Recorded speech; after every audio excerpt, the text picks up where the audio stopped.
என்றா நிக்கிற, நீ உட்காரு. நான் வீட்டுல போய் சாப்பிட்டுக்கிறேன். ஏய், நான் சொல்றேன்னு இல்ல, உட்காந்து சாப்பிடு. சாப்பிடுற ஏனுங்க எல்லாரும் எந்திரிச்சிட்டீங்க? உங்களுக்கு என்னதான் நட்பு பெருசா இருந்தாலும் அவனையும் நம்ம சாதி சனத்தோட சரிசமமா பந்தியில் உட்கார வச்சு சாப்பிட வைக்கிறது எங்களுக்கு சரியா படலிங்க. அவ்வளவுதானே. ஏய் எந்திரா. நான் சொன்னேன் இல்லைங்க. எந்திரா. அப்புறம் என்ன, எல்லாரும் உட்காருங்க. ஏனுங்க பரமாருங்க. சாப்பிடுங்க சாப்பிடுங்க.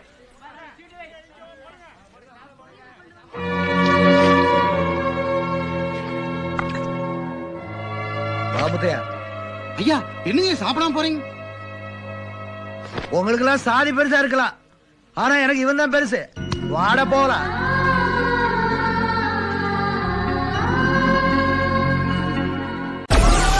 Download Moj.